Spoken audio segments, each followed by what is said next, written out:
السلام عليكم يا جماعة.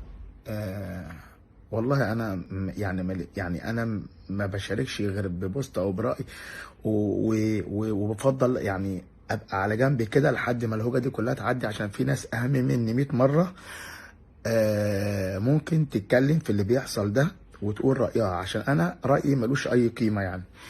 بس الواحد صحي من النوم شاف المستشفى اللي معرفش اسمها المعدماني او كده في غزة بتتكسف، وناس كتير قوي ميتة واطفال ميتة والكلام ده كله. بص يا جماعة، عشان نخلص الدور ده كله، اسرائيل يا جماعة ما ينفعش معاها غير حرب. هتتبرع بدمك، بكره هي هتوقع 100 شهيد ودمك ملوش اي لازمه. يعني انت هتتبرع ل 10 20 30 100، بكره هي هتوقع 1000 واحد شهيد وكل ده ملوش دم. هتتبرع بمليون دولار زي محمد صلاح، هتتبرع ب 100,000 دولار، هتوقع بيوت وهتدمر غزه وهتجيب غزه على الارض. اوكي؟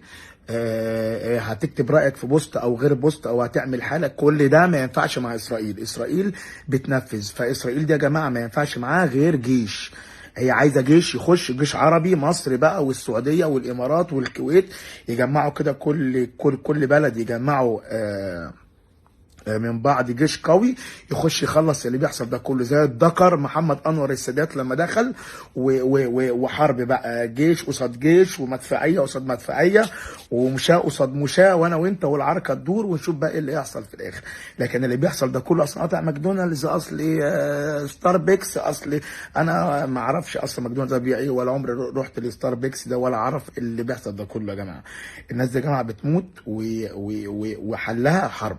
من الاخر يعني كل اللي احنا بنعمله ده هي بتضرب، وانت بقى هتقعد تعمل اغنيه يا حبيبي وتقعد تغني وتقعد تصور، ما فيش مش فارق معاه. الناس دي بتضرب.